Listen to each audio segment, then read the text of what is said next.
Pernah kepikiran nggak, kenapa ya kita nggak bahagia? Sebenarnya perasaan tidak bahagia, perasaan bahagia itu adalah hal yang cukup wajar bagi kita ya, bagi manusia. Karena kita bukan ketepok pisang.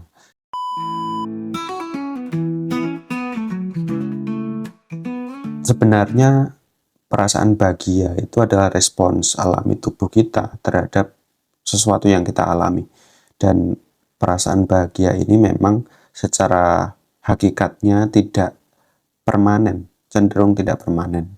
Tapi sebelum ke sana, sebenarnya secara kebahasaan ya, secara linguistik, apabila kita melihat definisi bahagia itu sendiri dalam berbagai bahasa, memang ada sedikit perbedaan dalam cara kita memandang perasaan bahagia itu. Jadi kalau dalam bahasa Indonesia sebagai contoh, bahagia didefinisikan sebagai perasaan yang muncul ketika kita merasa tentram, merasa senang, dan ada aspek keberuntungan juga di sana. Ada aspek keberuntungan. Sehingga bahagia itu, perasaan bahagia, tidak hanya aspek internal, tetapi juga aspek eksternal. Ada sesuatu yang kita alami dari luar diri kita yang membuat kita merasa bahagia. Kalau kita mendapatkan reward atau mungkin kita mendapatkan rezeki ya, pasti kita merasa bahagia, kita merasa senang gitu.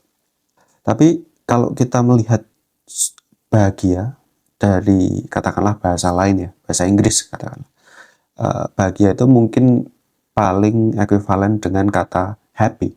Dalam bahasa Inggris, kata happy sendiri itu didefinisikan sebagai, ya memang mirip, ada aspek pleasure, ya ada aspek pleasure di sana, ada aspek satisfaction juga, ada aspek kepuasan. Jadi bahagia atau happy dalam bahasa Inggris itu tidak hanya sesuatu yang terkait dengan kesenangan, tapi juga ada aspek kepuasan.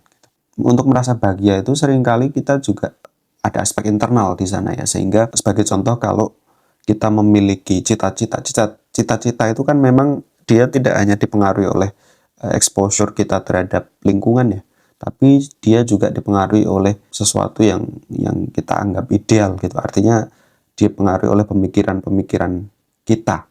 Cita-cita itu kan ya tidak sepenuhnya ditentukan oleh orang lain atau oleh lingkungan, tapi kita juga yang menentukan cita-cita. Nah, ketika kita tidak bisa mencapai cita-cita, tentu kita tidak merasa bahagia. Ketika cita-cita itu tercapai, tentu kita merasa bahagia. Ada ekspektasi di sana. Dan ada kepuasan dari sebuah pencapaian. Ada satisfaction tadi. Nah, dari sini kita bisa melihat bahwa bahagia itu sebenarnya adalah bagian dari pemaknaan ya. Cara kita memaknai kehidupan itu sendiri dan cara kita memaknai pengalaman-pengalaman kita gitu. Bahagia itu adalah respons dari diri kita terhadap pengalaman-pengalaman hidup kita dan makna-makna hidup yang kita jalani. Sehingga analogi yang paling dekat dan paling cocok barangkali adalah software dan hardware.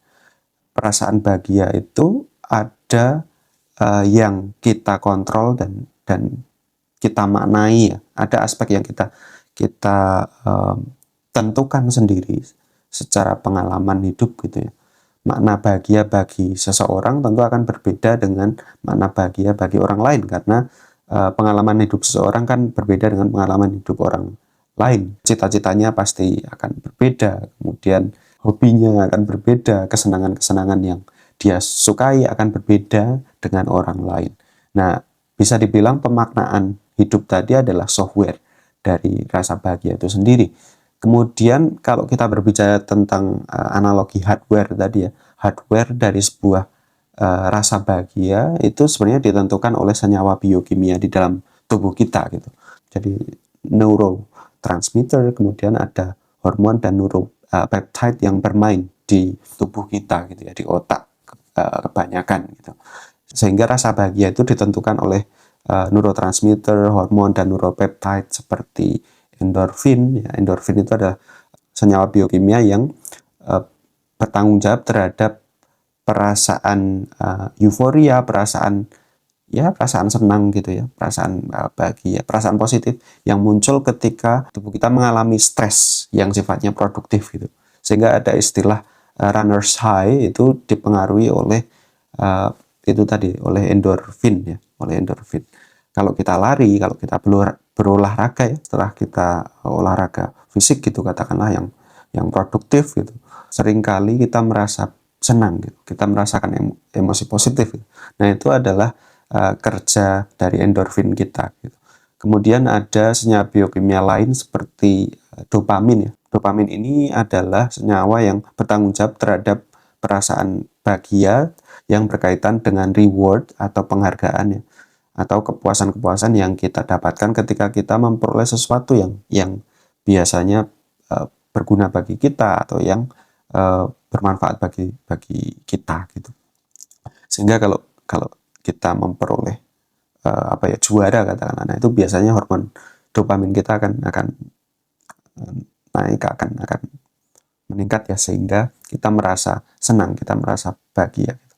Nah kalau di zaman dulu sebenarnya manusia purba katakanlah, atau bahkan hewan ya, hewan mamalia itu biasanya kan ada lonjakan dopamin ketika mereka katakanlah mendekati sumber makanan gitu. Nah sehingga respons alami mereka adalah mereka akan menuju ke sumber makanan tersebut dan berusaha untuk memperoleh makanan untuk mempertahankan hidupnya gitu. Nah itu adalah kerja dopamin itu sendiri ya. Jadi dopamin itu adalah senyawa yang membuat kita merasa bahagia ketika kita menuju sebuah reward gitu. Nah, sehingga hormon dopamin itu bermanfaat bagi tubuh kita tentunya, karena dia mempertahankan hidup kita gitu. Termasuk dopamin itu juga bertanggung jawab terhadap motivasi kita. Jadi ketika kita bekerja untuk mencapai sebuah tujuan gitu ya, tentu ada motivasi di sana ya. Nah, itu adalah dopamin ya. Kita merasa bahagia ketika kita termotivasi, ketika kita memperoleh sesuatu gitu ya, yang sesuai dengan tujuan hidup kita atau cita-cita kita. Kemudian rasa bahagia itu juga dipengaruhi oleh oksitosin.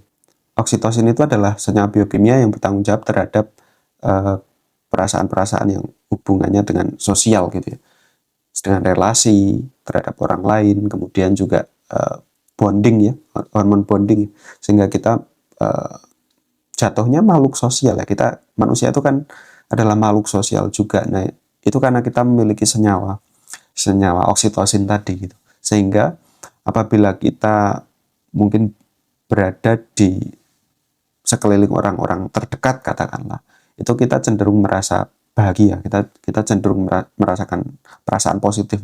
Kemudian ada serotonin. Serotonin ini bertanggung jawab terhadap regulasi mood kita, dan dia cenderung memberikan perasaan positif yang relatif lebih jangka panjang ya daripada dopamin tadi, sehingga serotonin ini dia lebih sifatnya stabil. Ketika ada keseimbangan serotonin, kita cenderung moodnya terregulasi dengan baik, kemudian kita merasakan perasaan positif yang relatif lebih jangka panjang gitu. Dia sebenarnya berkaitan juga dengan metabolisme tubuh tentunya ya, sebenarnya semuanya terkait ya.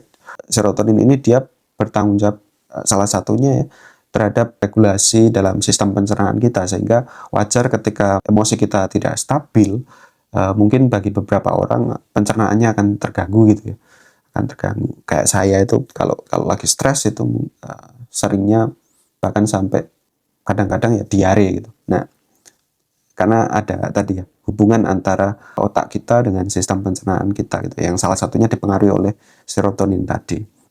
Lalu kalau kita merasa stres itu biasanya ada kortisol juga yang bermain gitu. Jadi kortisol ini dia adalah senyawa yang bertanggung jawab ketika kita merasa stres gitu, atau ketika kita berada dalam situasi yang merupakan ancaman gitu.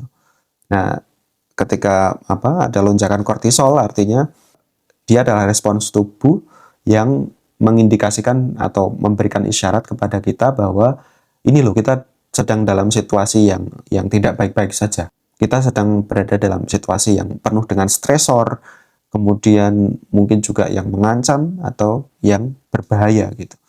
Nah, sehingga kita harus berusaha untuk mengatasi situasi tersebut gitu. Nah, itu sebenarnya adalah respons alami tubuh ya untuk mempertahankan survival-nya. Ya, semacam bagian dari insting survival kita gitu sebagai manusia.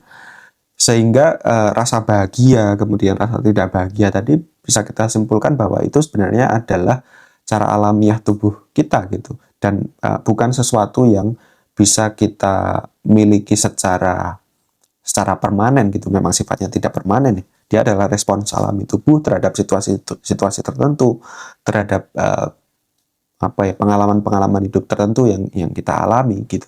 Sehingga perasaan bahagia itu ya pada akhirnya adalah bagian dari cara kita bertahan hidup ya. Pada akhirnya dia adalah bagian dari sistem tubuh kita untuk bertahan hidup gitu. Jadi mungkin pertanyaannya bukan kenapa ya kok kita nggak bahagia. Bukan itu, mungkin karena bahagia adalah respons alami tubuh gitu. Mungkin pertanyaannya adalah apa ya yang harus kita lakukan supaya kita merasa bahagia.